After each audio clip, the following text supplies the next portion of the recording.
Salut les amis, comment ça va? On se retrouve, il est 19h, c'est un vrai plaisir d'être avec vous. Alors comme vous voyez, je peux toucher Romain. Oh, c'est incroyable, c'est Excellent, incroyable. excellent. Ah, c'est incroyable, incroyable les amis. Tu m'as tout décoiffé, putain. Cette scène est incroyable. C'est magnifique. Cette étape a été incroyable. On va en parler tous ensemble. Pour ceux qui nous écoutent en podcast, sachez qu'en fait, du coup, Robin, t'es chez moi en fait. Exactement. Alors raconte que tu vas nous dire là, il faut que t'expliques. C'est pas, on vient pas de dormir ensemble, mais voilà, qu'est-ce qui s'est passé, Romain? Qu'est-ce que tu fous ici? Qu'est-ce que tu fous chez moi? On aurait pu faire une sieste ensemble. Ouais, j'espère déjà que le son ça marche bien. Dites-nous les gars si vous nous entendez bien parce qu'on a fait ça un peu au système D. Mais en fait, j'ai commenté pour les quelques-uns qui ont vu l'étape sur la plateforme France.tv avec Andrea de France TV Sport et on a commenté toute l'étape, cette étape de folie ensemble. Et en fait, j'habite pas tout à fait à Paris, moi. J'habite un petit peu en banlieue parisienne. Et on m'a annulé un train, donc j'allais être en retard pour l'émission, mais beaucoup en retard, quoi. J'allais carrément louper toute l'émission. Voilà. Donc j'ai dit à Joseph comment on fait. Il m'a dit viens là, on l'a fait ensemble. Allez, je t'accueille. Et donc voilà, me voilà ici. Et franchement, on est bien chez Joseph. Tu vois, le son J'ai est été bon. accueilli avec à boire. Franchement, l'assise est confortable. On m'a donné deux coussins pour m'asseoir. Le coca, sans faire de la pub, c'est bon. Juste après l'étape, on a le droit. C'est vrai. Juste après l'étape, c'est sucre rapide, on a le droit. C'est la même était au Perrier tout à l'heure. Mais donc c'est bon. Voilà, sans paix à la santé. Exactement, vive la banlieue. La carrière de Robin d'école. Ah ouais, je suis à 3 émissions. Le son est bon, c'est bon. Ça, c'est très cool. Mais je suis content, tu sais quoi, ça fait un truc différent. On pense fort à Apollo qui, encore une fois, a un mariage. Il a loupé l'étape. Qui a loupé l'étape. Je peux vous dire qu'il est furax. Il est furax. Mais bon, on va le retrouver. Mais je suis sûr qu'on en parlera avec lui. Il aura des analyses fines comme il sait les faire de toute façon quand on le retrouvera très, très vite. En tout cas, aujourd'hui, on a vécu quelque chose de dingue. Des trucs voilà, qui nous font nous lever de notre canapé, en fait. C'est ça qu'on attend, c'est ces émotions-là qu'on cherche sur le tour. C'était exceptionnel. On avait déjà eu une étape de fou hier, je trouve. Et alors là, aujourd'hui, ça dépasse tout. Et en fait, c'est ce qui fonctionne aussi, c'est l'extrême opposé entre ce qu'on a vu hier et ce qu'on a vu aujourd'hui. On aurait pu avoir la même étape avec Jonas Vingegaard qui gagne. On aurait eu un tour un peu plié. Mais là, le fait que Tadej Pogacar renverse tout ça, reprenne du temps, franchement, tout est relancé et je trouve ça exceptionnel qu'on soit passé hier soir d'une dynamique où on pensait que plus rien ne pouvait toucher Jonas Vingegaard à aujourd'hui une dynamique où tout est relancé. Ouais, c'est un peu ça. Franchement, on compare les deux, on se dit que c'est vraiment un autre monde. Moi, juste après l'étape, j'ai mis un tweet, je me suis refait l'attaque de Pogacar, dont on va évidemment reparler, mais je me suis dit que c'était incroyable, le maillot blanc qui attaque, alors le maillot jaune de fin d'étape, mais le mec qui vraiment devait gagner tranquillement ce Tour de France, avec le fumigène. L'image est folle. L'image, elle est incroyable. De derrière, là, le démarrage, il est fou, on va en reparler, mais c'était vraiment trop, trop bien. J'ai plus de slip, mon poney. Mais oui, c'est ça, les émotions qu'on cherche, mon Emeric. Vraiment, ça, je sais que ça touche, je sais que le vélo touche quand c'est comme ça. Le panache va gagner, oui, c'est beau la vie. Effectivement, c'est ce genre de trucs après lesquels on court. Mais voilà, vous êtes très nombreux sur le chat. On sent que le Tour de France se rassemble, et surtout dans ces moments-là, bien évidemment. On va débriefer ça tous ensemble, évidemment, avec l'émotion qui vient de se passer, mais en ayant le plus possible de recul pour savoir désormais ce qu'il faut retenir, en fait, les grands enseignements de cette étape. Alors, il y a Crystal qui dit Joseph, il sait recevoir, ça a dû sortir la petite bière d'avant live. La vérité, c'est que non, parce que je suis arrivé il y a 6 minutes. Ah, il est arrivé il y a 6 minutes, vraiment. C'est du dernier, c'est vraiment très, très clutch, mais en tout cas, on fait ça et on est très heureux. Moi, j'aime bien cette ambiance parce que ça donne quelque chose de différent. Donc, c'est très cool. Bah oui, j'aime le vélo, mais vous allez vous faire cuire le cul avec vos étapes de sprinter. C'est demain, moi, Emeric, qu'on va se faire cuire le cul. Mais en tout cas, c'est une étape de sprinter aussi qui annonce, je suis sûr que tu vas les regarder. Tu vas finir par aimer même les sprints parce que dans le vélo, on aime ces étapes-là comme aujourd'hui, mais on aime aussi ce qui se passe demain parce que c'est aussi ça, le vélo. Je peux vous dire que quand Robin il nous parle d'André Darrigade, là aussi on aime le vélo et là aussi on aime les sprints. Et effectivement, il y a Coquard qui a fait le sprint aujourd'hui, donc il va se passer des trucs très très importants demain aussi. On se regarde du coup le classement.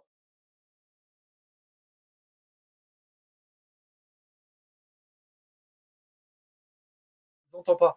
Du coup, on nous entend pas parce qu'il n'y avait pas de son. Donc, merde. C'est pas grave. Vous allez voir, on va vous les dire à l'oral. C'est pas très grave. On vous les dit à l'oral. Du coup, Tadej Pogacar termine premier de cette étape-là. Il termine devant Jonas Vingegaard. Après, il y a eu quelques échappés. Troisième qui était dans l'échappée, qui termine troisième, quatrième, cinquième. Johannessen qui fait vraiment une très très belle montée. Ruben Guerrero dans la preview Winamax, on avait imaginait qu'ils prennent l'échappée, le mec de la Movistar, il l'a prise. Comme quoi on dit pas que les conneries. Voilà, exactement. James Shaw, c'était plutôt inattendu. Celui-là, on l'avait pas vu venir. Ouais. James Shaw, celui qui l'avait mis, il prenait du fric, hein, ça, il n'y a rien à dire, ou même tout simplement, il prenait les honneurs, celui qui avait mentionné ce nom-là. Le porteur du maillot jaune, Jay Hindley, il finit 6e, il finit dans un groupe avec Carlos Rodriguez, Simon Yates et lui-même, du coup. Il termine à 3, à 2,39 de Tadej Pogacar. Il y a quand même des écarts qui sont assez importants ce soir. Et Adam Yates, il termine à 3,11 avec un groupe composé de Romain Bardet, Nelson Powless qui était dans l'échappée, Thomas Pidcock qui fait une sacrée étape quand même, déjà hier, Pidcock. Déjà hier, effectivement. Et Sepp Kuss, du coup, qui termine un peu plus loin. Et Félix Gall, qui était porteur du maillot à pois, termine 15e. Voilà quelques enseignements pour ce soir. Mais donc, évidemment, commençons par Tadej Pogacar qui gagne cette étape. Il reprend 28 secondes à Vingegaard. Il a attaqué, j'ai regardé, à 27 km/h après avoir changé de braquet. Ce moment-là, on le sentait qu'il se passait quelque chose dans la tête de Tadej Pogacar dans cette montée de Cauterets, Robin. Mais de là, ce qui se passe ça, quand même, j'étais sur le cul, quoi. Moi, sur le kilomètre qui arrive, sur le kilomètre qui précède cette attaque, je la vois venir, l'attaque. Je l'attends. Je me dis, il va faire un truc, parce qu'il faut expliquer un peu le contexte dans lequel on est, même si je pense que vous avez tous vu l'étape, mais Jumbo... Il y en a qui travaillent, peut-être tout le monde n'a pas vu l'étape entièrement, donc c'est bien de remettre du contexte. Un petit résumé, c'est que l'équipe Jumbo-Visma a fait une étape très offensive. Moi, j'ai eu l'impression de voir l'étape du Granon de l'année dernière. Il n'y a pas tout à fait les mêmes hommes, il n'y a pas la même stratégie parce qu'on n'a pas Primoz Roglic, ce deuxième leader, mais c'était une étape de fou furieux avec une équipe Jumbo-Visma qui avait décidé dès l'Aspin de prendre la tête du peloton, en fait, de ne plus laisser Bora rouler. Et on n'a pas nécessairement l'habitude de voir les Jumbo aussi offensifs aussitôt. Non, quoi. Clairement pas. Moi, je ne m'y attendais pas. Moi, je n'imaginais pas qu'on ait une attaque de Jonas Vingegaard dans le Tourmalet. Je pensais, et je l'avais dit ce matin, que Jonas Vingegaard allait insister, attaquer dans le Cauterets, essayer de reprendre 30 secondes, une minute. Finalement, ça ne s'est pas du tout passé comme ça. On a pris le manche très tôt de la part de Jumbo-Visma dans l'Aspin, de nouveau dans le Tourmalet, et on avait mis en début d'étape Wout van Aert à l'avant, dans l'échappée, une échappée d'une vingtaine de coureurs. Et Van Aert a fait un boulot, mais il laissait personne prendre les relais. Il prenait les relais tout seul devant. À un moment, on s'est retrouvé avec donc Van Aert qui roule devant et Jumbo qui roule dans le Tourmalet. Et là, c'était incroyable. On s'est dit, mais c'est quand même bizarre comme situation. Bah oui, il roulait devant et derrière. Donc ça, moi, j'ai trouvé que ça n'avait pas trop de sens. Et donc là, l'attaque, en fait, Kelderman qui met un relais de fou, Kuss qui ensuite attaque. Vingegaard dans la roue et sur le haut du Tourmalet, tout simplement, Jonas Vingegaard qui attaque. Et donc à 50 km de l'arrivée, avec l'idée de rattraper Jonas Vingegaard, de rattraper Wout van Aert, qui était un peu devant. Et en fait, à partir de là, on voit un Tadej Pogacar qui est quand même très fort. Moi, je pensais qu'à la première attaque de Vingegaard, Pogacar, il sautait comme hier. En fait, dans le Tourmalet, il tient la roue. On rattrape Van Aert, ils font la descente, la plaine. Vingegaard attaque de nouveau quand Van Aert a fini son boulot dans Cauterets. Et on arrive sur le moment où Pogacar est encore derrière. Et Pogacar n'a pas mal. Et moi, je me dis, il y a deux solutions. Soit il la joue profil bas. Aujourd'hui, l'objectif, c'est juste d'arriver avec Vingegaard et de ne pas perdre de temps. Ce qu'il fait dans un premier temps, en fait. Ouais, il est un peu en attente, il est un peu prudent, on est loin de l'arrivée aussi. Mais je me dis quand même, c'est Tadej Pogacar, c'est pas le genre. S'il sent qu'il est plus fort que Jonas Vingegaard, il va lui en mettre une. Et donc, il lui en met une. Ouais. Et c'est vrai qu'il lui en met une, mais quand il regarde derrière à plusieurs reprises, on se demande un peu ce qu'il cherche. Alors, on imagine l'ambiance de Cauterets, qui est une très, très belle montée, et on se dit que peut-être il y a énormément de bruit. Il regarde derrière quoi? Après l'attaque ou avant l'attaque? En fait, avant l'attaque, il regarde 4, 5, 6 fois derrière. On se demande en fait ce qu'il recherche. Peut-être qu'il cherchait à voir un peu les écarts, que dans les oreillettes, ça fonctionnait pas très bien parce qu'il y avait du monde. Voilà, faut se remettre vraiment dans l'ambiance. On dit que les oreillettes, il y a toutes les infos qui passent, mais en fait, on se rend compte qu'à l'arrivée, depuis plusieurs étapes, que ce soit Anthony Perez quand la fait gagne ou d'autres, même Kuss à l'arrivée aujourd'hui, il apprend un peu avec les journalistes, Pogacar a gagné. Faut se rendre compte aussi qu'ils n'ont pas toutes les infos. Donc voilà, on se demande un peu ce qu'ils cherchaient. Peut-être qu'ils se demandaient un peu où était Hindley, notamment. Est-ce qu'il en alors que Hindley était à 2 minutes derrière. Alors que Hindley, vraiment, il était assez loin derrière. Mais voilà, il en met une. Et son attaque, elle est quand même techniquement parfaitement jouée. Il se cale dans la roue de Vingegaard. Un Vingegaard à ce moment-là, Robin, qui en fait, on le ressent, prend la roue, ne demande pas évidemment de relais à Pogacar. Soit dit en passant, il n'y a pas eu de critique pour Pogacar qui ne prenait pas de relais alors qu'il y en avait inversement. Il n'en avait pas l'intérêt de toute façon. Mais on l'a vu attaquer un Vingegaard qui ne s'y attendait pas. Changement de braquet. Moi, je pense qu'il s'y attend, Vingegaard, parce qu'il se rend bien compte qu'il n'est pas assez fort. Il se rend compte qu'il est moins fort qu'hier. Et honnêtement, je pense qu'il.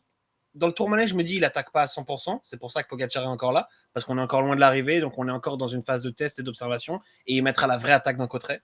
En revanche, quand dans Cauterets, il attaque, quand Van Aert s'écarte, il n'y a plus de coéquipier, il n'y a plus rien. Quand il attaque et qu'il lâche pas Pogacar, il comprend, à mon avis, qu'il y a un problème. Et là où il comprend encore plus qu'il y a un problème, c'est que Michal Kwiatkowski est dans la roue, en fait. Pendant longtemps, sur l'attaque de Vingegaard, Kwiatkowski s'accroche. Il est à 1-2 mètres, il revient, il relâche. Et en fait, si Michal Kwiatkowski, qui a passé 130 bornes à l'avant, et qui n'est quand même pas un maître grimpeur, c'est un coureur très fort. Non, mais après, il donnait vraiment tout, Michal Kwiatkowski. Il termine à 3,34. Oui. Il termine vraiment long, il explose après. Mais c'est vrai que s'il est capable de suivre même à 100%, même 200% pour lui, c'est vrai que quelque chose, c'est que ça va pas assez vite. Voilà, c'est que ça va potentiellement pas assez vite. Et donc, pour moi, Jonas Vingegaard, il sait à ce moment-là qu'il est vulnérable. Ce qui est fou, c'est qu'il soit moins fort que Tadej Pogacar aujourd'hui, alors qu'il y a 24 heures, il lui colle 1 minute en 1 km à Marie-Blanc. Donc, je me dis d'où Pogacar sort cette force-là, et puis d'où aussi Jonas Vingegaard a baissé le pied depuis hier, en fait. Peut-être qu'il a eu le contre-coup de ce truc-là. Il n'a pas gagné l'étape, il n'a pas pris le maillot jaune hier, donc il n'a pas eu le protocole, il n'a pas fait 8000 interviews. Donc finalement, il n'y avait pas de raison qu'il soit particulièrement fatigué, mais il a eu un petit contre-coup quand même. Et Tadej Pogacar, moi, un truc qui m'a beaucoup rassuré aussi, c'est qu'au moment de son attaque, il se met en danseuse pour la première fois de la journée, parce que dans le Tourmalet, il se met pas en danseuse, j'ai l'impression. Et hier, il s'était pas mis non plus dans Marie-Blanc, et je commençais à me dire, est-ce qu'il a pas mal au poignet? Est-ce que c'est pour ça qu'il se met pas en danseuse? Et on le voit d'ailleurs dans la descente du Tourmalet, quand Vingegaard prend l'initiative de vraiment appuyer, on le voit en train de faire ça avec son poignet. On se dit, il y a peut-être un truc avec son poignet, est-ce que ça va pas être problématique? Et dans la descente, il perd quelques longueurs. Moi, ça m'avait surpris déjà un peu, sachant qu'on sait que Pogacar est un très bon descendeur. Je me disais, comment ça se fait qu'il ne tient pas la route Vingegaard? Mais finalement, dans le final, il rassure, parce que sur l'attaque, il se met clairement en danseuse. Et dans les 500 derniers mètres aussi, il finit à bloc en danseuse. Donc, on me dit, Tony me dit qu'il s'est mis en danseuse dans le Tourmalet. Moi, je ne l'avais pas vu. Et du coup, ça m'inquiétait un petit peu, mais j'ai été rassuré par la montée finale de Cauterets. Quelque chose de très intéressant que dit Vélo Panache. Faut pas oublier que Vingegaard roule tout seul les 20 derniers kilomètres hier, où Pogacar profite des équipiers du groupe derrière. C'est vrai que voilà, il y a des jours avec, il y a des jours sans. Certains le disaient dans le chat, on ne savait pas du tout. On imaginait quand même un Pogacar, et même toi, tu avais fait acte de contrition hier en disant que tu avais plutôt misé sur Pogacar avant le tour, que la réalité était différente. Est-ce que tu dis, vous voyez, j'avais raison, ou alors c'est vraiment une question de jambes au jour le jour, et que c'est un peu ça le vélo aussi, c'est que faut vraiment s'attendre à tout, quoi. Ouais, je dis que la vérité d'un jour n'est pas celle du lendemain. Là, c'est la plus belle illustration qu'on peut en avoir. Évidemment, il y en a qui donnent des arguments pour que l'un soit fatigué et l'autre non. Aujourd'hui, il y a aussi un Tadej Pogacar qui, pendant 50 bornes, s'est fait emmener par les Jumbo-Visma. Même 60 bornes, on pourrait dire. D'abord Kelderman et Kuss, ensuite Vingegaard qui fait toute la montée du Tourmalet avec Pogacar dans la roue, ensuite Van Aert qui fait le boulot dans la descente, la vallée et dans le début de Cauterets, puis Vingegaard qui attaque et qui donc fait encore le boulot avec Pogacar dans la roue. Pendant 50 bornes, jusqu'à son attaque à 2 km de l'arrivée, il est dans les roues de Jumbo et il se repose. Là où Vingegaard, lui, quand il n'avait pas Van Aert, il était en train de puiser sévèrement. Donc ça fait forcément une différence. Ils lui ont jamais demandé de relais. Bon, je pense qu'il ne l'aurait pas donné, mais ils auraient pu lui demander quand même. Et puis, il nous a fait son petit bluff aussi avec ses petites grimaces avant la dernière ascension. C'est marrant, c'est que l'année dernière, avant le Granon, il nous fait croire que tout va bien. Et finalement, il craque. Et là, cette fois-ci, il nous fait le mec, genre, c'est dur quand même. Ils sont en train de me mettre cher. Et finalement, il leur met un démarrage et il leur prend 28 secondes. C'est triste, c'est cruel pour l'équipe Jumbo-Visma qui avait tout fait sur cette étape. Et le plan, même si à certains moments, j'ai pas compris, j'ai trouvé ça bizarre de rouler sur Van Aert, ils avaient quand même mis en place un plan exceptionnel qui était à 2 doigts de fonctionner. Il manquait juste le coup final. Mais ils ont fait tout ça pour finalement perdre du temps. Ce moment, en tout cas, l'attaque de Pogacar, il est vraiment pour l'histoire. Au-delà de changer de braquet, il prend vraiment de l'élan, c'est-à-dire qu'il re-regardait l'image, tout ce qui se passe est très intéressant. Il va chercher un endroit où il y a une ligne droite de 50 mètres, et surtout, il passe à droite de Vingegaard. Il prend il passe dans son élan, dans son sillage, pour prendre un peu de vitesse. Il a changé de braquet avant, donc Vingegaard a de la difficulté aussi à y répondre de manière immédiate. Et surtout, Pogacar, qu'est-ce qu'il fait? Il a vent de face, on le rappelle, dans Cauterets. Il va se mettre derrière la moto suiveuse l'antenne, avec la caméra, c'est-à-dire que la caméra va être obligée d'accélérer et en fait, regardez sur 100 mètres, la caméra ne peut pas non plus trop accélérer. Pourquoi? Parce qu'il y a la voiture de direction de course qui est 20 mètres plus loin et il y a le président dedans en plus. Enfin bref, mais il y a un virage, c'est-à-dire que il accélère, mais il ne peut pas non plus trop accélérer. Et en fait, du coup, la moto l'emmène dans son sillage quand même un bon petit moment. Donc l'attaque, elle est thermonucléaire et elle est magnifique, elle est parfaitement placée. Mais Vingegaard aussi n'a pas pu profiter dans sa réponse directement parce que le temps de changer de braquet, en fait, Pogacar était déjà parti avec la moto et on sait que ça a son importance, surtout quand il y a vent de face. Mais du coup, pour parler maintenant de ce qui s'est passé pour la Jumbo-Visma, aujourd'hui, ce soir, Jonas Vingegaard, il prend ce maillot jaune. Il a 25 secondes d'avance au classement général sur Tadej Pogacar. Il en a 1,34 sur Hindley. On le redit, la Jumbo a fait une étape très offensive. Dans l'Aspin, on a vu Wout rouler face à sa propre équipe, Laporte qui emmenait.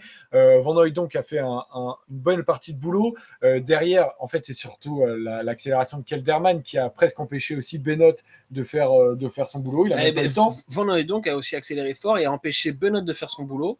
Et presque Van Baarle même. Van Baarle a quasi pas roulé. Et en fait, il y a deux coureurs, il y a deux coureurs du train de la fusée Jumbo-Visma qui n'ont pas été utiles. Alors, si ça avait marché, ça n'aurait pas été très très grave. Et même, j'ai envie de dire, ça ne change rien au scénario. L'idée, c'était surtout d'attaquer pour Vingegaard dans le Tourmalet et de retrouver Van Aert derrière.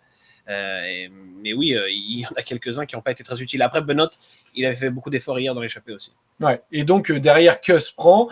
Mais en fait, je suis pas sûr qu'on puisse. Je sais pas ce que vous en pensez dans le chat. Est-ce que vous pensez que la Jumbo aujourd'hui a bien géré la situation? Tout simplement, voilà, c'est une vraie question. Est-ce que c'est une bonne étape finalement pour la Jumbo de voir Vingegaard prendre le maillot jaune dans le sens tactiquement? Est-ce que ils ont fait quelque chose de mal ou est-ce que tout simplement c'est leur leader qui n'a pas répondu présent?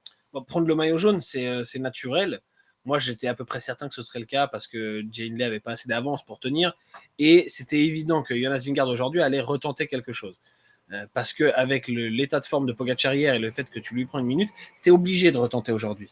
Évidemment, à la fin, tu dis c'est une mauvaise idée, tu as perdu 28 secondes, mais c'était la logique d'attaquer Tadej Pogacar. Ouais. Donc, à partir du moment où tu attaques Tadej Pogacar, pour moi, c'est évident, Jay Hindley ne tiendra pas. Et donc, Hindley va perdre son maillot jaune. Par contre, là où c'est plus emmerdant, c'est pas le maillot, c'est d'avoir perdu les 28 secondes sur Pogacar. Et ça, malheureusement, ça n'est lié qu'aux jambes de Jonas Vingegaard. Alors, peut-être qu'il y a un manque de lucidité, peut-être que Jonas Vingegaard aurait dû dire à un moment, bon les gars, j'ai pas les jambes que j'imaginais, on annule tout. Mais à partir du moment où il a attaqué dans le Tourmalet, en fait, on est allé trop loin pour annuler. À partir du moment où tu as déjà lâché tous les équipiers et que tu retrouves Van Aert devant, c'est trop tard, il faut aller au bout. Alors, il aurait pu éventuellement essayer de mettre un faux rythme dans l'ascension, ne pas attaquer. Mais tu vois, même quand Van Aert s'est écarté d'un côté, l'attaque de Vingegaard, elle n'est pas monstrueuse. J'ai l'impression qu'il essaye un peu d'endormir Tadej Pogacar, de dire bon, finalement, si on arrive en haut tous les deux, c'est pas si mal. Je vais peut-être pas essayer d'être trop gourmand. Ce sera pas aujourd'hui que je vais reprendre du temps une deuxième fois. Le problème, c'est que Tadej Pogacar, il l'a vu et que Tadej Pogacar, c'est un mec qui saute sur les opportunités. Et comme je disais tout à l'heure, il y en a beaucoup qui se seraient dit bon, j'ai perdu une minute hier, je vais pas faire le fanfaron aujourd'hui. Si déjà je perds pas de temps, c'est pas mal. Et puis j'essaierai de prendre la bonif à Vingegaard parce que je vais plus vite. Mais non, lui, il réfléchit pas comme ça. Il est allé chercher tout ce qu'il pouvait, c'est-à-dire le mettre à 25 secondes sur l'étape, prendre la bonif en plus. J'ai l'impression qu'il a un peu douté quand même, Tadej Pogacar. Il s'est retourné pas mal après son attaque. Peut-être que lui-même était surpris d'être à ce niveau et de voir Vingegaard lâcher. Mais au final, il fait même les derniers 500 mètres très très fort parce qu'il a 15 secondes d'avance, il finit avec 25. Donc, même dans les 500 c'est ça en fait, mètres, c'est l'écart qui met quand même. C'est l'écart qui met à la fin, quoi, qui est impressionnant aussi, parce qu'à la limite, attaquer, de voir un Vingegaard qui n'est pas capable de répondre sur le moment, mais derrière, ça n'aurait pas été étonnant de voir un Vingegaard revenir. Peut-être que ça a à voir aussi avec le profil de Cotterêts qui a une partie compliquée. Sur 3 km au moment en fait où les deux se retrouvent seuls et où Pogacar met son attaque, mais derrière sur la fin c'est une partie qui est un tout petit peu en replat et ce qui a apparemment profité à Pogacar qui avait apparemment un peu plus de puissance. Il y avait replat et après il y avait remonté sur le dernier kilomètre. Ouais. Bon, mais c'était quand même moins dur, les derniers 1500 mètres étaient moins durs que là où Pogacar a attaqué, ça c'est sûr. Ouais, Poggi qui se retourne, ça ressemble à du bluff hors satellite. Peut-être en fait le truc c'est que déjà Vingegaard ne le voit pas vraiment. Peut-être après, du coup, ça permet au directeur sportif Vingegaard, de il la était Jumbo blessé, de dire à Vingegaard, ouais, il regarde beaucoup derrière, je pense que tu peux continuer. Là, ça appartient à Netflix, j'ai envie de dire. Peut-être qu'on aura cette réponse-là, mais c'est vrai que on n'aura pas pour le moment la réponse. Ving a les mêmes jambes qu'hier. C'est celles de Poggi qui ont changé, nous dit Non. Boscavo. Vingegaard n'a pas les mêmes jambes qu'hier et il a du mal à lâcher Kwiatkowski quand il attaque dans Cotteret. Je suis désolé, c'est pas pareil qu'hier. Ah, c'est une vraie question, en tout cas. On verra, peut-être, on va attendre les stats des montées. Mais il perd du temps, quelqu'un disait, il perd du temps, Vingegaard, dans la montée finale par rapport au groupe Hindley. C'est qu'il n'a pas les jambes d'hier. Il a fait un gros écart dans le Tourmalet, mais je pense que dans le Tourmalet, il fait un écart au-delà même d'être largement au-dessus des autres. Les autres se sont dit, en voyant partir Pogacar et Vingegaard, c'est pas notre course. Il faut pas se mettre dans le rouge. Et c'est pour ça que l'écart se creuse aussi vite et que tu as très vite 2 minutes, voire 2 minutes 30 d'avance entre le duo de tête avec Van Aert et le reste des candidats au podium, on va dire. C'est qu'ils n'ont pas voulu être dans cette course. En revanche, quand il y a vraiment eu course entre eux dans l'ascension finale pour le podium, ils ont repris du temps à Jonas Vingegaard. C'est bien que Vingegaard n'avait pas ses jambes d'hier. Ouais. Et après, on peut saluer, en tout cas, globalement, on se plaint potentiellement tout le temps d'un Vingegaard qui est attentif, de la Jumbo qui est moins offensif que ça. Aujourd'hui, ils nous ont offert quand même du spectacle. Ils se sont mis aussi en danger. C'est aussi ça le vélo. Donc, j'espère que chacun le prendra en compte désormais dans sa vision de Vingegaard, même si visuellement, c'est pas le mec le plus souriant. C'est vraiment un cintre sur un vélo et que c'est pas le mec le plus charismatique qui soit. Mais voilà, au moins, ils ont tenté quelque chose, la Jumbo-Visma. Ils auraient pu attendre jusqu'au Puy-de-Dôme en se disant, bon, voilà, on a le maillot, on est les plus forts. Là, ils ont tenté d'enfoncer le clou. Mal leur en a pris. C'était logique. Ouais, c'était logique totalement. Mais après, voilà, à ce point-là, c'est ça la surprise. L'Aspin, ça a quand même roulé très vite. J'entendais Champoussin après l'étape en parler et dire que ça roulait déjà très vite. Et là, dans le Tourmalet, ils ont quand même bien vissé, quoi. C'est ça qui est différent de ce qu'on attendait. C'est ça, on s'attendait à une accélération d'un Cotteret. Et en fait, peut-être que Jumbo-Visma était un peu optimiste en se disant on va carrément partir dès le Tourmalet et Pogacar on le met à 5 minutes aujourd'hui. Ouais. Et on règle l'affaire, ou si c'est pas 5 minutes, ce sera 2,30 comme ce qu'ont pris Hindley et les autres. Et peut-être que c'était ça l'idée du jour, et se dire si on attaque dans Cotteret, on prendra qu'une minute. Si on attaque dans le Tourmalet, on plie le tour. Et sauf qu'en fait, Pogacar était bien meilleur qu'hier, Vingegaard était moins bien qu'hier, et ça n'a pas fonctionné comme il voulait. Mais après, on ne peut pas le reprocher à Jumbo-Visma parce qu'on serait les premiers à dire que c'est chiant à mourir s'il verrouille jusqu'à 2 km du sommet. C'est clair. Donc, non, franchement, merci Jumbo-Visma pour le spectacle. Et merci Pogacar de relancer un peu le suspense aussi. Il y a Garamino qui dit c'est quand même un sacré duo ces deux-là. Et Vélopanage qui dit il faut quand même qu'on se rende compte que les 2 dernières éditions du Tour de France sont quand même particulièrement cool. Netflix va se régaler, mais nous aussi on se régale. En tout cas, c'est vraiment. En tout cas, moi, je pense que cette attaque de Tadej Pogacar restera dans l'histoire. Après, on verra sur la suite du Tour de France si le Tour de France reste dans l'histoire. Encore une fois, c'est seulement la 6e étape. Ça démarre fort. Ça démarre très très fort et c'est vraiment pas pour nous déplaire. Donc voilà pour Pogacar et Vingegaard. Il n'y a pas eu que ça dans cette étape-là. Il y a Jay Hindley qui était maillot jaune, Robin, et qui le perd aujourd'hui.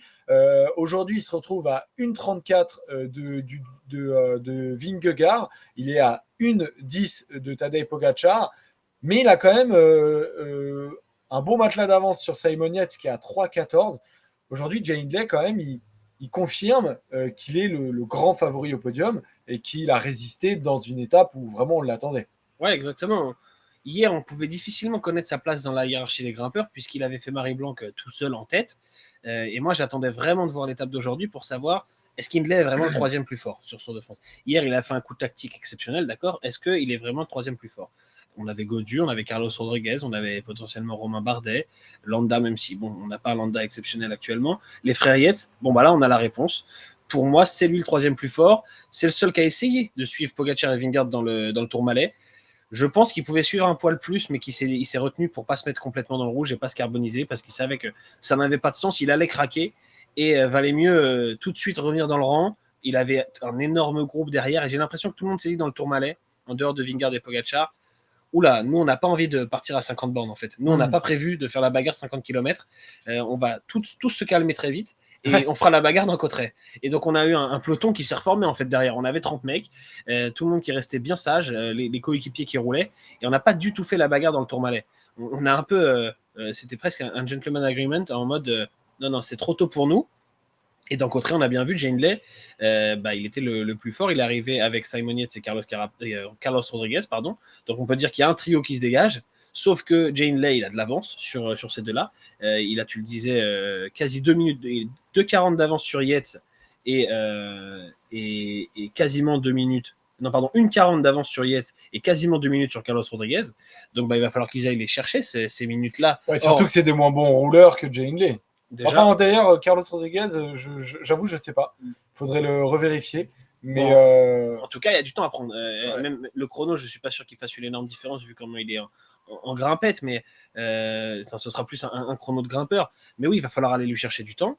Et ça, le temps qu'ils ont de retard, Yates et Rodriguez, c'est le temps que Hindley a pris hier sur l'étape on arrive où hier déjà sur l'étape de la Reims. Voilà. De la Reims. Donc oui, Hindley, il marque les esprits aujourd'hui. Ouais, il marque les esprits Hindley. Et derrière, on a deux gars qui terminent avec lui, Simon Yates et Carlos Rodriguez.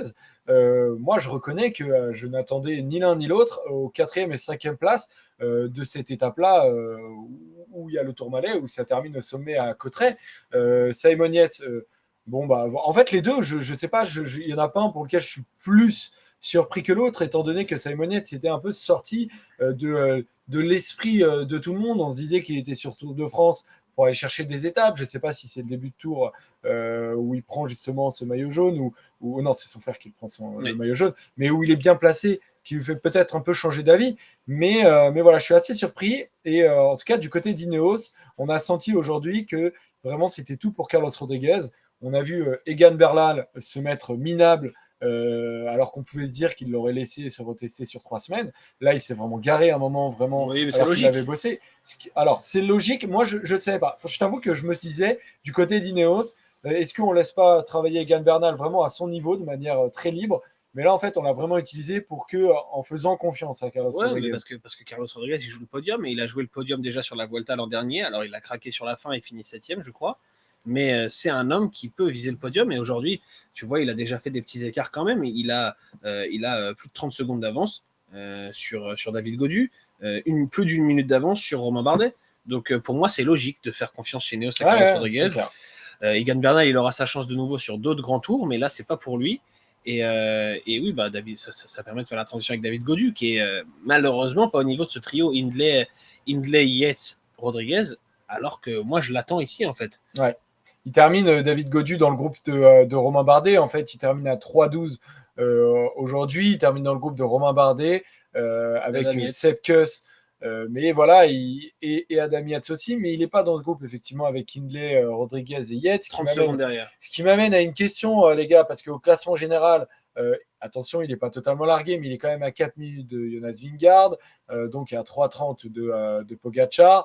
Mais il commence à être, il commence à avoir un certain retard important sur Jay Hindley. Et donc, 4,34, si je calcule bien par rapport à Jay Hindley, ça fait. Il est à 2,30 de Hindley. C'est à 2,30 d'Hindley. De 29, qu'est-ce qu'on fait dans ces cas-là? David Gaudu, il a parlé de jouer quand même les étapes. Dans le chat, est-ce que vous voulez qu'il continue becs et ongles au moins jusqu'au Puy-de-Dôme, de voir comment il se place et ensuite réfléchir aux étapes? Ouais, il ne faut rien décider avant le Puy-de-Dôme, ça c'est sûr. On verra comment il est là-bas. On verra si la hiérarchie change un peu, c'est possible. Il y a quelqu'un dans le chat qui disait tout à l'heure, l'année dernière au Granon, c'est Quintana 2, Bardet 3. C'est vrai que la hiérarchie peut changer d'une étape à l'autre. On n'a pas fini avec Quintana 2, Bardet 3 dans la hiérarchie des grimpeurs. Donc, en effet, il faut patienter pour David Gaudu. C'est pas top de le voir aujourd'hui un petit peu décroché. On aurait aimé qu'il soit mieux. Après, il y a des candidats aussi qui vont prendre des vrais éclats. Et aujourd'hui, c'est Scalmoseux qui disparaît, par exemple. Peut-être que Jay Hindley, peut-être que Carlos Rodriguez ou Simon Yates, on l'a souvent vu craquer sur des grands tours. Peut-être qu'à un moment, ils vont avoir des craquages complets et que David Gaudu va remonter au classement général. C'est pas impossible. Donc voilà, il faut s'accrocher. Il aura peut-être aussi des jours mieux qu'aujourd'hui. Peut-être que dans 3 jours, c'est lui qui prendra 30 secondes à ceux qui lui ont mis 30 secondes aujourd'hui. Après, ça fait quand même 2 jours qu'il perd du temps sur Jay Hindley. Aujourd'hui, il perd du temps aussi sur Yates et sur Carlos Rodriguez. Il faut faire attention et j'espère qu'au Puy-de-Dôme, il ne va pas de nouveau perdre du temps parce que la question va se poser aussi pour Romain Bardet, qui lui aussi perd encore un peu de temps. Si tu perds 30 secondes à chaque étape de montagne, ça devient un peu problématique. Le chat, calmez-vous, oh my god, nous dit Hugo. Mais non, ne vous calmez surtout pas, c'était une étape qui était incroyable. Il y en a un qui doit avoir bien les nerfs quand même ce soir dans le bus, c'est Giulio Ciccone. parce qu'on lui a refusé de rouler pour aller chercher potentiellement une étape hier, et Skelmoseux qui explose. Et puis il explose pas qu'un peu, hein. Il est même pas, bien, ouais. je crois, je ne sais pas s'il termine dans les 20 premiers, j'ai les 17 premiers sous les yeux, mais il y est pas en tout cas, et ça doit être une vraie déception du côté. Au sujet de Gaudu, ok, on va revenir dessus.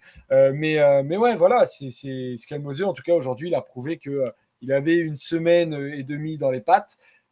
Il va falloir quand même bien bosser pour trouver 3 semaines, quoi. Une semaine et demie, attends, il craque, c'est le 6e jour là. Hein. Donc même une semaine, on peut douter. C'est une déception pour moi. Après, c'est vrai, 6e jour, jusqu'à preuve du contraire, c'est pas une semaine. Non. Donc il n'a pas une semaine dans les pattes. Je m'attendais à ce qu'il soit peut-être un peu court pour 3 semaines. Je m'attendais pas à ce qu'il craque dès aujourd'hui. En plus, il avait été plutôt pas mal sur les étapes du Pays Basque. Et là, c'est un gros craquage, pardon. Après, Ciccone, je suis pas sûr qu'il soit particulièrement déçu parce que hier, il pouvait pas la jouer l'étape. Hein. Jane Lay Moi, je pense qu'il trop pouvait. fort et trop loin. Attends, 45 secondes à 4 km de l'arrivée. Mais non, tu les rattrapais jamais. Bah, à 4, si tu passes des relais à Vingegaard, à ce Vingegaard, là. Gall pouvait pas rouler, il était cramé. Mais Gall, il était cramé à 2, avec Bourgman. Bourgman n'aurait pas roulé. Mais Bourgman, non, mais à 2, Bourgman, il était cramé aussi. Oui, mais il a gagné le sprint, oui, Giulio Ciccone. 2 pour rouler. Oui, il avait un peu de jus. Fais gaffe, t'es avec moi, je te mets un il avait un peu de jus, d'accord, mais il n'avait pas assez de jus pour rattraper Hindley. Non, mais on refait pas l'histoire. Et de toute façon, je pense que Ciccone, en arrivant dans le bus, il va potentiellement en parler. Il va lui jeter des petits regards, à mon avis. Oui, il est tombé, effectivement. T'as raison de le rappeler. C'est vrai, Romain, tu l'as dit. Chute à basse vitesse. Chute à basse vitesse, mais voilà, il n'y a pas de petite chute dans le chat. Non, mais voilà, moi, je pense que c'était possible. Vous pensez que c'était pas possible. Je suis ivre, bien évidemment. Mais voilà, je suis un rêveur. Et j'aime bien le Ciccone aussi. J'aime pas ces trucs d'équipe, là, où on empêche les uns et les autres de faire un peu ce qu'ils veulent. J'aime pas. Je suis un homme libre, moi, mon cher Romain. D'autres renseignements aujourd'hui, je ne sais pas dans le chat s'il y a un truc dont vous voulez parler, mais Thibaut Pinot a bien bossé pour David Gaudu, en tout cas du mieux qu'il pouvait. Voilà, c'est un peu tout. Ça a été une étape quand même incroyable, on s'en rappellera. Maintenant, il va y avoir 2 étapes de replat, puis on trouvera le Puy-de-Dôme. Je refais juste un point sur le classement général pour rappeler que Jonas Vingegaard donc, est maillot jaune avec 25 secondes d'avance sur Tadej Pogacar. Jay Hindley est bien installé, il perd 2 places, mais il est bien installé à la 3e place, 1,34. Derrière, il y a un groupe de 3 coureurs. Simon Yates, Carlos Rodriguez, Adam Yates, 4e, 5e, 6e, à 3,14, 3,30, 3,40. Et David Gaudu, 7e. Alors, il gagne 3 places quand même au classement général, mais il n'est pas si loin au final de la 4e place, qui était sa place l'an dernier. Donc, faire 2 fois 2e du Tour de France, 2 fois 4e. 2 fois 4e, pardon, du Tour de France, ce serait aussi potentiellement un bel accessite.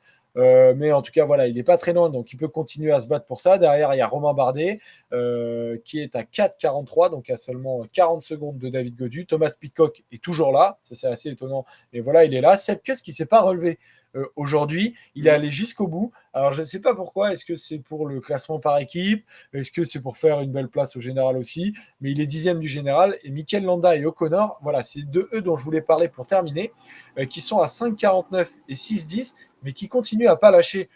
Pourquoi en fait continuer à s'entêter et ne pas lâcher Ils vont terminer quoi? Ils espèrent sur la 3e semaine pour aller chercher une 7e, 8e place, un truc comme ça en fait? Je sais pas, moi je pense qu'ils vont lâcher. C'est pas encore fait parce que c'était que la 2e étape de montagne réellement, donc tu t'accroches, tu sais pas exactement quels sont les écarts, peut-être dans la montée finale, etc. À mon avis, au Puy-de-Dôme, ce sera terminé. Déjà chez Bahreïn, peut-être qu'on va miser sur Bilbao, qui lui a l'air plutôt pas mal, qui attend Landa en fait en permanence. Là, tu vois dans le final, il regarde derrière si Landa arrive à suivre. Et donc peut-être laisser Landa aller chercher les étapes et Bilbao faire ce qu'il veut un peu au général. Et O'Connor, ouais, un peu inquiétant. Alors après, O'Connor, on se rappelle quand il fait 4 du Tour en 2021, il fait une grosse échappée à Tignes et il se replace super bien. Il se replace 2e même à l'époque et ensuite il termine 4. Peut-être que Landa ou O'Connor, dans 10 jours, ça ira beaucoup mieux. Entre-temps, ils auront fait une échappée qui aura eu 6 minutes d'avance, ils se seront replacés. Je ne sais pas, hein. C'est très hypothétique, mais peut-être que c'est là-dessus qu'ils misent. Disons que O'Connor, en tout cas, l'a déjà fait.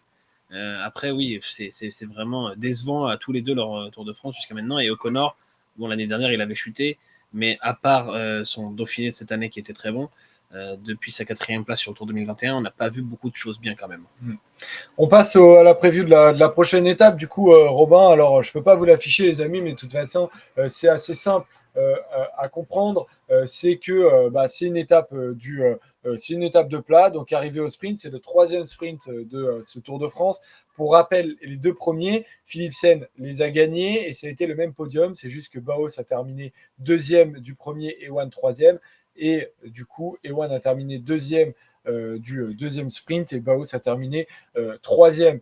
Je voulais parler juste avant de Brian Cocard parce que certes, on va vous donner notre pronostic de la Fantasy Discord juste après. On fera un point sur la Fantasy Discord. Mais Brian Cocard, aujourd'hui, il était dans l'échappée. Il y croit en fait à ce maillot vert. Je fais un point sur le classement. Jasper Philipsen, il a 150 points. Et Brian Cocard, aujourd'hui, il prend des points. Il est à 104 points. Bon, il est toujours à 46 points quand même de Jasper Philipsen. Wout van Aert est 3e avec 92 points.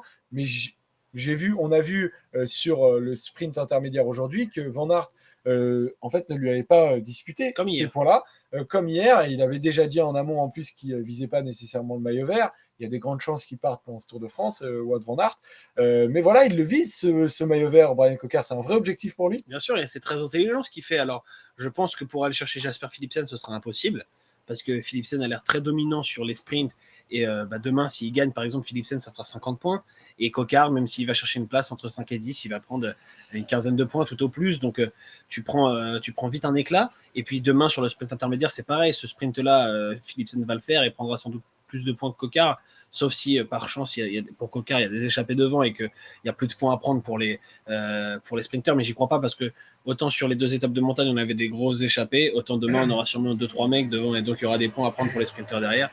Mais c'est intelligent parce que Jasper Philipsen, on ne sait pas s'il va finir le Tour. Donc être le 2e de ce classement, ça permet que si jamais il y a un problème pour Philipsen, quel que ce soit, et on ne lui souhaite pas, mais une maladie, une chute, un hors délai, et tu es là pour récupérer ce maillot vert. Et Brian Cocard, on le voit, il a la forme. Il est moins un pur sprinter qu'avant, donc il sait que sur les étapes plates, il ne peut pas aller chercher la victoire. Malheureusement, il grimpe pas non plus assez bien et puis il n'est pas assez bon puncher non plus pour jouer, par exemple, sur la première étape, la côte de Piquet, pour jouer avec les tout meilleurs. Donc, il faut qu'il se trouve un autre objectif. Il va les faire, les sprints. Hein. Et on a vu qu'il a fait 4e à Nogaro, ce qui était une super perf. Quand c'est le bordel, Brian Cocard, il est toujours là, il arrive à se faufiler. Et oui, ce maillot vert, pourquoi pas? Parce qu'on a vu aujourd'hui et hier, et surtout aujourd'hui, que c'est le seul parmi les sprinteurs, avec Van Aert, qui ne joue plus ce maillot, à pouvoir se glisser dans une échappée comme celle-là. Hier, il y avait eu Pedersen avec lui, et il l'a tapé au sprint intermédiaire, d'ailleurs. Et aujourd'hui, il n'y a que lui qui est capable de prendre cette échappée. Ah, donc, ça va être intéressant en tout cas de suivre et c'est bien au moins qu'il ait cette ambition au moins d'essayer d'aller chercher quelque chose. Un petit point sur la Fantasy Discord, les amis, on va aller chercher du coup ce classement pour voir s'il y a du changement. Donc c'était Ragnar 75 hier qui était premier. Alors moi, on avait tous les 3 mis Jonas Vingegaard. Hein, au moins on limite la casse. Ouais, c'est un peu ça. Je ne sais pas si certains ont tenté quelque chose. Je sais qu'il y en a énormément qui ont mis Thibaut Pinot. Et malheureusement, Ragnar, tu as sauté. Alors c'est Sébastien qui est premier avec 34 points. Est-ce que c'est du coup notre Sébastien qui a organisé la Fantasy? Dis-nous, Seb, si c'est toi. En tout cas, 34 points. Je ne sais pas exactement qui tu as émis. Je vais essayer de regarder ça. Bliss 08 qui a 35 points et Gros Braquet qui en a 37. Seb, c'est Poggy, pète-moi le. Voilà. Seb, c'est quoi? C'est lui, c'est ce pseudo-là. Ah, c'est Poggy, d'accord, ok, donc c'est un autre Seb, d'accord. Je ne savais pas ce que tu me racontais là. Il s'appelle Poggy, pète-moi le. Ouais, c'est son pseudo sur Discord, sur Twitch. Il y a Hugo qui dit beaucoup de gens ont mis Poggy, il pose la question, je pense que oui, parce qu'en fait, tous ceux qui ont potentiellement mis Vingegaard sur une étape passée, potentiellement ceux qui ont mis Vingegaard hier, et, peut-être qu'ils ne peuvent plus jouer du coup Vingegaard aujourd'hui, peut-être qu'ils mettent Pogacar. Ouais, exactement.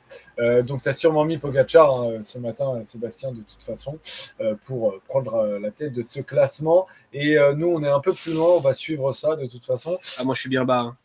Ouais, Robin, je crois que tu es loin. Je crois que tu es loin. Je vais essayer d'aller regarder. Robin Watt, il faut mettre ça. Je vais essayer d'aller regarder. Non, Robin Watt. Oh là là, Joseph. C'est compliqué. Hein. C'est compliqué. Annule. On annule. Voilà, c'est ça que je cherchais à faire. Voilà, Robin Watt. Bon, je te trouve pas. On regardera. De toute manière, ça bouge. Voilà, on cherchera. Aujourd'hui, Tony demande, aujourd'hui j'ai mis Vingegaard, moi, mais on avait tous les trois mis Vingegaard. Ouais, on a tous les trois mis Vingegaard. Alors du coup, ma question, j'ai déjà mis Philipsen, donc compliqué de le remettre. C'est pas compliqué, c'est que tu peux pas. Voilà, donc compliqué, interdit. En fait, oui, dans notre Fantasy Discord, pour ceux qui ne savent pas, on ne peut pas remettre deux fois la même personne. J'ai déjà mis Caleb Ewan aussi. Donc, moi, c'est Jacobsen que j'ai mis. J'ai mis Philipsen, Jacobsen. Donc, je pense que je prendrai Ewan demain. Voilà. Donc, Ewan, pour demain, de ton côté, Robin, donc, moi, je vais mettre Groenewegen demain, en espérant qu'il termine dans les 8 premiers. De toute manière, ça ne va pas être sur ces étapes-là qu'il y aura des gros changements. Ce sera un peu plus sur l'étape de Puy-de-Dôme, notamment, parce qu'on commence à lâcher un peu des cartouches. Par contre, voilà. Pour demain, je pense quand même que ce serait une victoire de Philipsen, que je vois ultra dominateur sur ce Tour de France.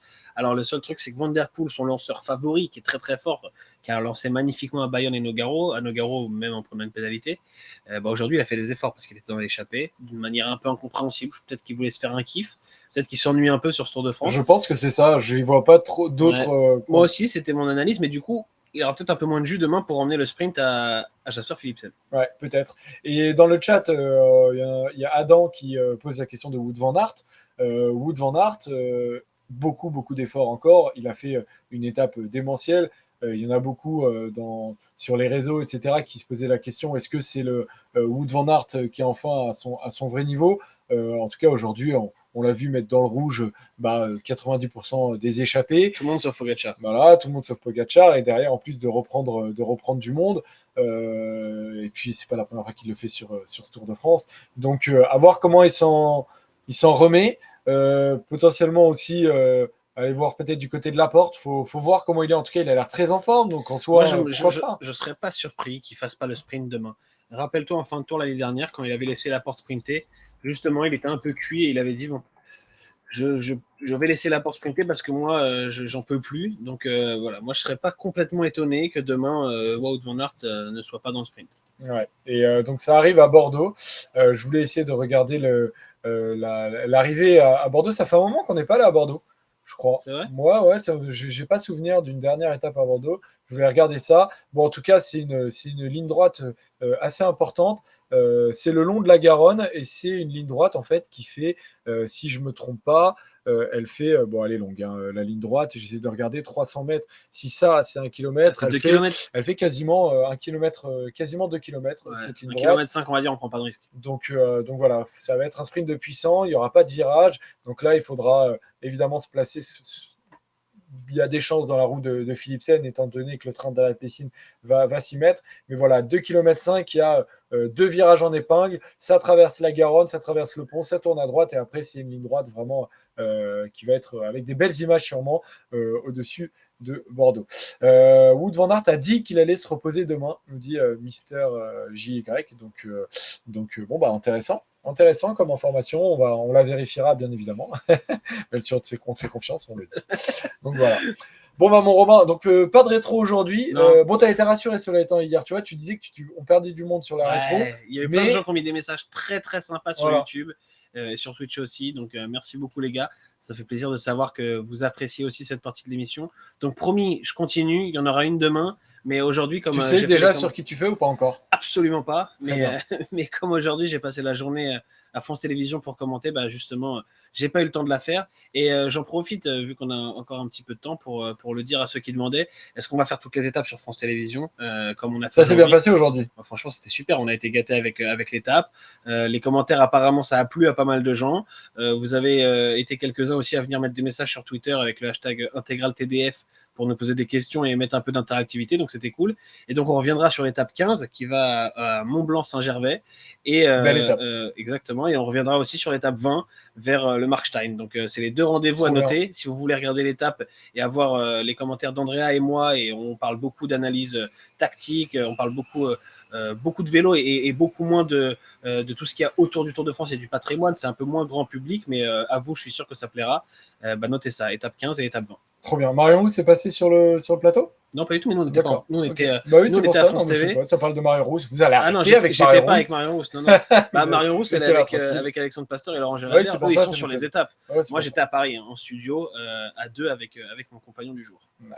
Donc, bah, merci à tous. En tout cas, bravo pour les commentaires, un journaliste de France Télé. Oui, Merci beaucoup, Jérémy Jérémy. Chevreuil, que je connais, enfin, que C'est j'ai gentil. déjà écouté et que j'ai déjà lu. Bah, bravo en tout cas, mon Robin. Merci, Merci c'était à grave tous cool. de nous avoir suivis. Alors, moi, pareil, de la même manière, j'ai pas bien fait mon boulot, mais j'ai pas de qui suis-je parce que Bah, voilà, je suis à ça a côté, été. quoi. Voilà, déjà, Comment t'es tu à vas côté. faire? Bon, j'aurais regardé mon téléphone, mais voilà, j'ai appris quand. Sur la première étape, j'ai fait un qui suis-je À à l'arrache. l'arrache. C'était catastrophique. Donc voilà, on apprend et on reviendra avec un joli qui suis-je. Là, dès demain, bien évidemment, à partir de 19h, on va se retrouver pour débriefer un sprint. Voilà. Donc, c'était bien aujourd'hui. Demain, peut-être un tout petit peu On va plus se de calme, mais c'est reposer. bien, c'est comme ça. Il faut savoir apprécier ces bons moments-là. Il n'en faut pas tous les jours. Mais voilà, on se retrouvera demain. Je suis sûr qu'on aura un très joli sprint, qui peut se passer des choses. Voilà, on a vu sur les 2 derniers sprints, on n'a pas été en manque d'analyse. Donc voilà. Merci à tous de nous avoir suivis, les copains. Et puis désormais, je vais virer Robin de chez moi quand même. Faut pas déconner. Ciao. Allez, ciao, ciao.